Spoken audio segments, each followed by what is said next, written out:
Hey, y'all, you're listening to It's Been a Minute from NPR. I'm Brittany Luse.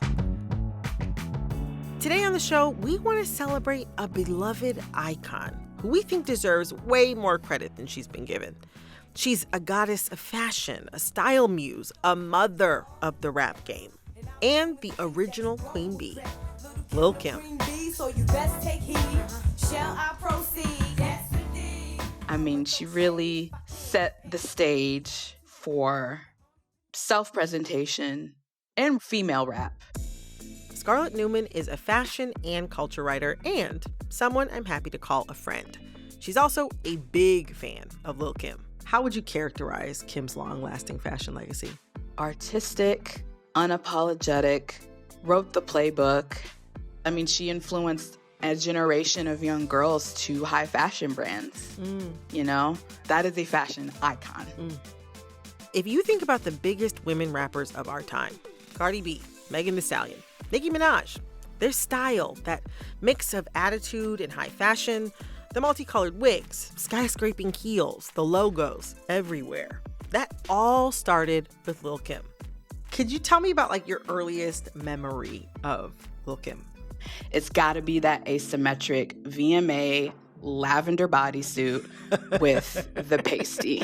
I mean, it was 1999, I believe, so I would be about 9 years old. I remember watching her going on stage. I've always wanted to give props to some of the most amazing female artists who have paved the way for us. And then Diana Ross reaches out and bounces her breast, which has the matching pasty. And I'm like, oh my gosh, this is unbelievable. I loved everything about it, and that secured my love for Kim as a fashion person. For me, my earliest memory of Lil Kim is the Get Money video with a Junior Mafia and Biggie. Okay, yeah.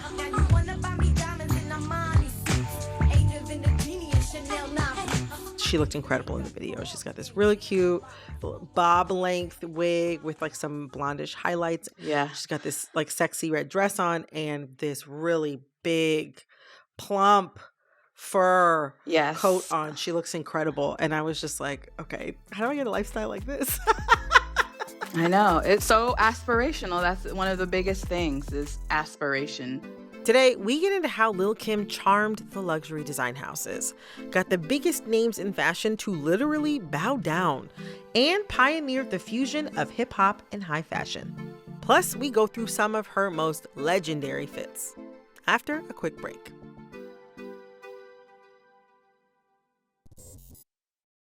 Fashion has always been a part of hip-hop, but the high fashion world hasn't always wanted to be associated with hip-hop. Right. Talk to me about that. Well, yeah, designers weren't really embracing rappers. You know, it probably had a lot to do with racism, and then the image that rap stars were projecting wasn't necessarily aligning with the image that these luxury houses were interested in selling. So Kim was kind of the first one where these, big upper echelon luxury houses were embracing her. What was it about her that made these designers want to work with her? I think because her established image was so high glam. I mean, it was high fashion without actually having the high fashions. So it's like, if this young artist is already attaining an aesthetic that is so coveted by everyone, she looks fantastic, her star is on the rise, what's not to like? It's interesting for suddenly these huge brands to be, looking to her as this high glam tastemaker when she originally kind of started out as somebody coming from the hip hop world as an outsider. That's right. I mean, she was able to, at one point, establish very close and intimate relationships with these designers based on, an aesthetic she had already created with her stylist, Misa Hilton, that sometimes did include designer, sometimes didn't include designer. A lot of the things in the beginning were actually Misa creations and not designer. And Misa, I mean, is obviously a legend in her own right. She didn't just work with Lil Kim. She also worked with Mary J. Blige and kind of creating that first lady of bad boy type of look that Mary J. and Kim had back in the 90s. Yeah, for sure. She was working with Jodeci. She was even working with Puff for a little bit. So that era, that real golden age of hip hop, R&B, a lot of the look of that time can be attributed to Misa. So, turning back to Kim, I wanna play a little game with you that we like to call Tired, Wired, or Inspired. And we're gonna rate some of Lil Kim's fashion moments. Okay. So Tired is like, done, I'm over it, I'm not into it anymore, ready to forget it. Mm-hmm. Wired is like, okay, I'm on board, I can get with this. Mm-hmm. And Inspired is like God tier. Okay. Got it? I got it. Okay. So first look, we're going to be chatting about the 1999 Vogue Fashion Awards. Avant-garde is French for, girl, what the hell are you wearing? Lil Kim is wearing some beautiful see-through tulle pants and a bejeweled mask. Oh my gosh. So I just have to speak about this look because I remember Lil Kim is on stage and Alexander McQueen is on stage. Yes. She's wearing like a kilt and he's bowing down to her. Oh, Kim. At that time, McQueen was like at the top of his game and he's sitting there on his knees bowing to the Queen Bee. She's my idol. Like he's a huge Kim fan, huge. This is inspired. I mean, she looks like the queen of the world in this photo. I mean, she's got the headpiece. She just looks like she's floating. She's got the mink, the stole.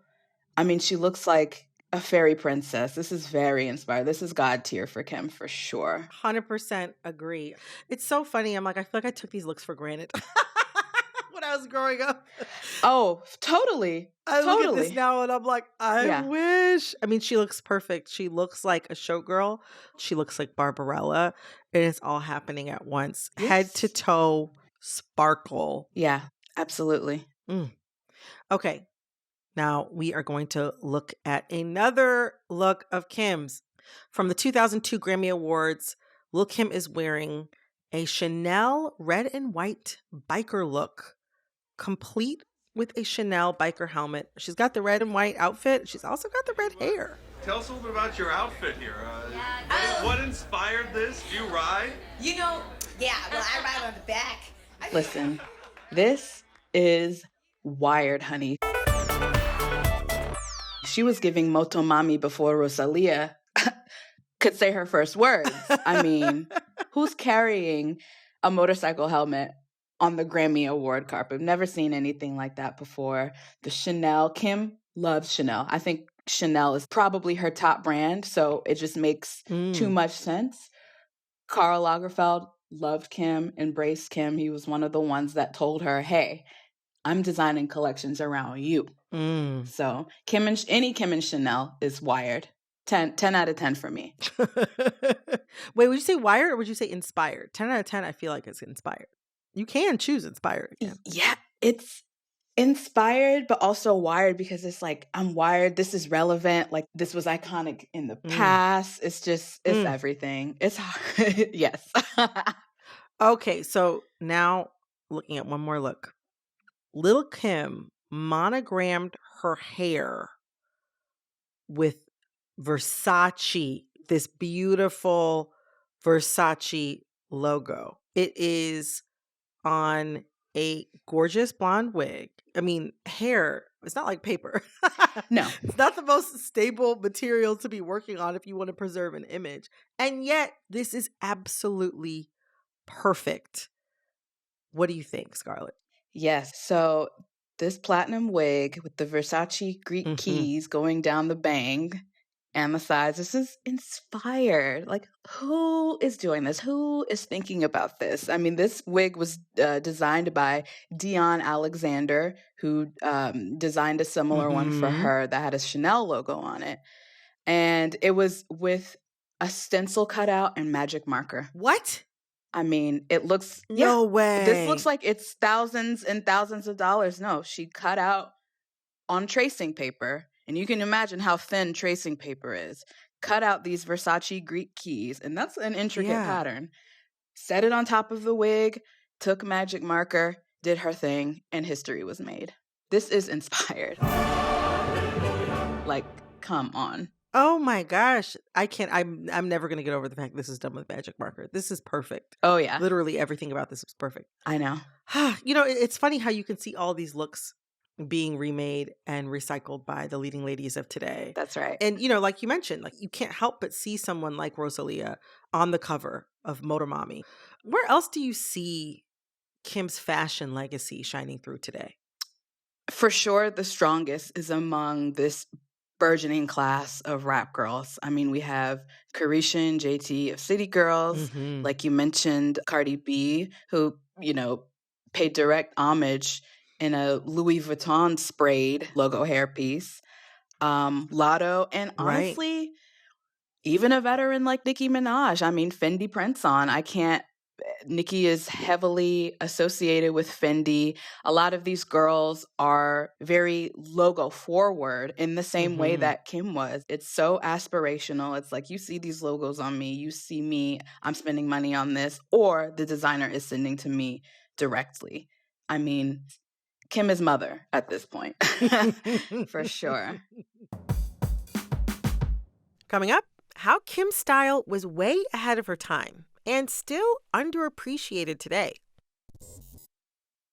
I can't help but think about Lil Kim and her relationship to fashion without thinking about her relationship with the designer Marc Jacobs. Yes. They were extremely close. I remember when Kim was on trial for perjury in 2005, and she was accused of lying to a grand jury to protect friends who were involved in a shooting. And Marc Jacobs dressed her for court. And that's just like the tip of the iceberg when it comes to their relationship. Talk to me about them together. Like, how did the two of them become so close?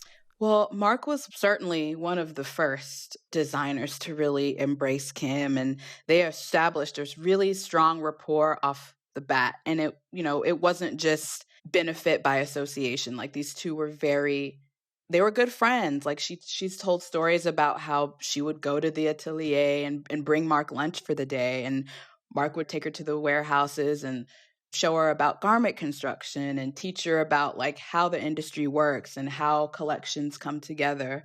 So I believe it was just a mutual between the two. Like you said, they're still very close. If you ever look on either of their Instagrams, like they're always commenting like hearts and kisses to each other. I mean, even like, it wasn't even just that he kept in touch with her when she was in prison.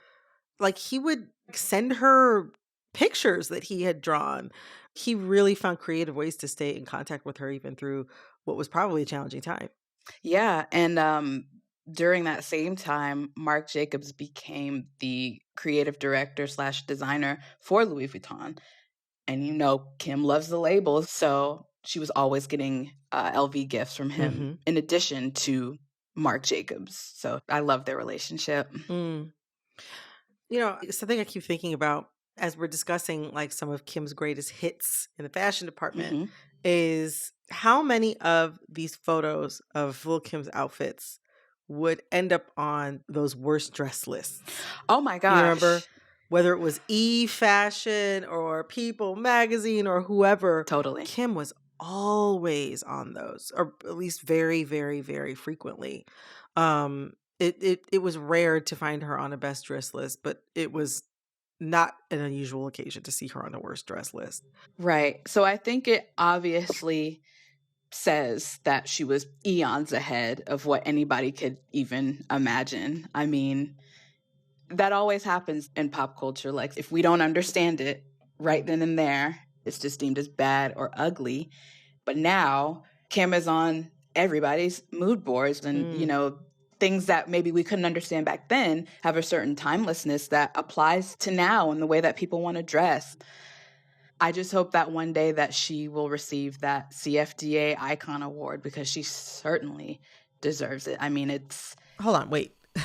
You mean like the industry stamp of influence from the Council of Fashion Designers of America? She hasn't won one. No. Rihanna has one. Right. Kim Kardashian has one. Beyonce has one, which is a little strange. I love her down, but she doesn't have that type of influence on fashion, in my opinion, in the way that Kim does. And I also feel like Beyonce is an acolyte of Kim's fashion-wise. She's paid homage to some of Kim's iconic looks through her Halloween costume tributes that she likes to do from time to time. Yeah. Yeah, so I don't think that that's out of line to say. And yet, no CFDA icon award. No, and it's like everything lines up for Kim on paper.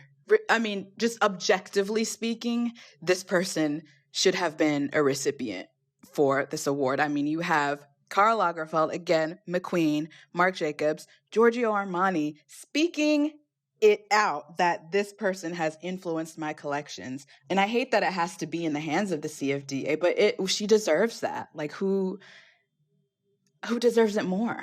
Yeah, those are my thoughts exactly. And it's so funny because anytime the CFD awards and the nominations roll around, there's always a campaign for Kim, which is great.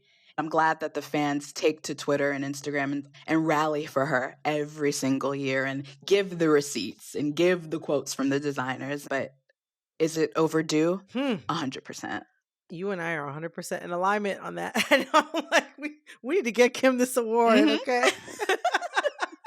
We do. I mean, come on. What's it gotta take? Well, Scarlett, thank you so much for joining us today on It's Been a Minute. It was so great to have you. And look, anytime I get to talk about Lil Kim and fashion, it's a good day for me. Yes. Thank you so much for having me. It's been a great, great pleasure. That was culture and fashion writer Scarlett Newman.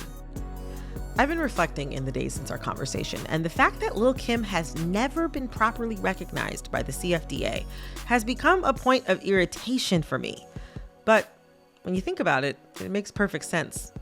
It's rare for a groundbreaking Black woman to be rewarded by an institution in her time. Even Beyonce's never won a Grammy for Album of the Year. But still, it'd be nice to see Lil Kim finally get her due from an industry over which she's had so much influence. So consider this my vote.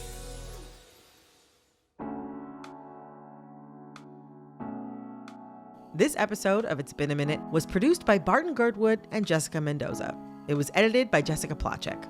Our fact checkers were Cecile Davis Vasquez and Barkley Walsh. Engineering support came from Carly Strange. Thanks for listening, everybody. I'm your host, Brittany Luse. Talk soon.